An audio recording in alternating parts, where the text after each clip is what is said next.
Some of these, such as fungus that grows on a bread, can be seen with a magnifying glass. कुछ ऐसे organisms होते हैं जो कि fungus होते हैं, जो से आप ब्रेड के ऊपर देख सकते हैं मैग्नीफाइंग ग्लास के through. Others cannot be seen without the help of a microscope. That is why these are called microorganisms or microbes. कुछ ऐसे भी होते हैं कि जिससे आप मतलब मैग्नीफाइंग ग्लास के थ्रू भी नहीं देख सकते, आप उसको सिर्फ माइक्रोस्कोप के थ्रू ही देख सकते हैं, तो उसे हम कहेंगे माइक्रो ऑर्गेनिजम्स और microbes. Micro organisms are classified into 4 major groups. This groups are bacteria, fungi, protozoa and some algae.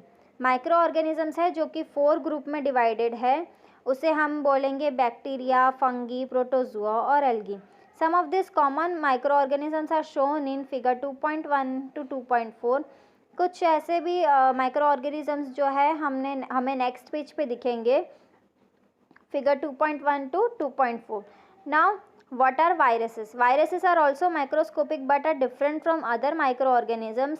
They, however, reproduce only inside the cells of the host organisms, which may be a bacterium, plant or animal. Some of the viruses are shown in figure 2.5. कुछ viruses are also microscopic, ये भी microscopic होते हैं, means microscope के through ही आपको दिखेंगे. उसे हम अदर टाइप के, डिफरेंट टाइप के माइक्रो ऑर्गेनिजम्स भी कह सकते हैं. They however reproduce only inside the cells of the host organism. Host organism जो होता है वो उन्हीं के अंदर से, उनके ही सेल के थ्रू बनता है और उनमें से ही रिप्रोड्यूस होता है. विच में भी बैक्टीरियम, उसे हम बैक्टीरियम भी कह सकते हैं, प्लांट और एनिमल भी कह सकते हैं. वो आपको एनिमल्स पे भी दिखेगा, प्लांट पे भी दिखेगा और एक टाइप का बैक्टीरिया रहेगा. Some of the ailments like cold, influenza, flu and serious diseases like polio and chicken pox are also caused by viruses. So these type of common serious diseases like in cold means सर्दी, influenza means जो viral के साथ जो flu होता है वो, कफ जो हमें आता है वो मतलब खांसी होती है, caused by viruses, and chicken pox, polio, ये सारे वायरसेस के थ्रू होते हैं ये सारी diseases. Disease like dysentery and malaria और कॉज्ड बाय प्रोटोजुआ. प्रोटोजुआ के थ्रू हमें डिजेंट्री होता है, मतलब जो दस्त लग जाना होता है.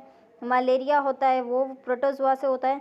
Whereas typhoid and tuberculosis, TB are bacterial diseases.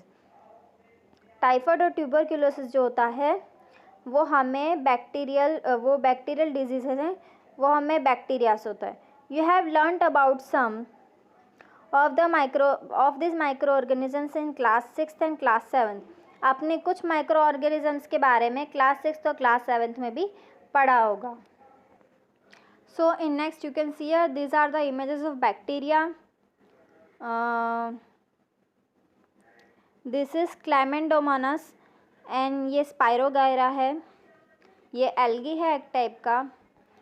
This is amoeba and paramecium, and these are the examples of protozoa. This is bread mold and pericillium. This is the example of fungi. ये aspergillus है, ये भी एक example है fungi का. So these are the images of bacteria जो कि हमने माइक्रोस्कोप के थ्रू लिया है, तो हमें थोड़ा बड़ा बड़ा दिख रहा है आपको, पर ये माइक्रोस्कोप की इमेज है. तो ये बैक्टीरिया है, ये क्लैमेंडोमोनास है और ये स्पायरोगायरा है, ये अमीबा है या पैरामीशियम है, ये प्रोटोजुआ है. और these are the examples of algae and this is bread mould, penicillium, aspergillus. These are the examples of fungi. जैसे कि मैंने आपको पहले बताया 2.1, 2.2, 2.3, 2.4 एंड 2.5 तक आपको सारे वायरसेस के बारे में आपको बताया है. So 2.5 this is the example of the image of viruses. Where do micro organisms live? अब माइक्रो ऑर्गेनिजम्स कहाँ रहते हैं? माइक्रो ऑर्गेनिजम्स में भी single cell like bacteria, some algae and protozoa, और मल्टी सेल्युलर सच एज में algae and fungi.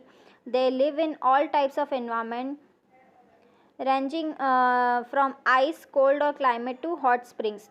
कुछ micro organisms ऐसे भी होते हैं कि वो सिंगल सेल्ड होते हैं, कुछ में भी सम मल्टीपल सेल्स के होते हैं, बैक्टीरिया होते हैं, कुछ एल्गी होते हैं, कुछ प्रोटोजुआ होते हैं, कुछ मल्टी सेल्युलर होते हैं.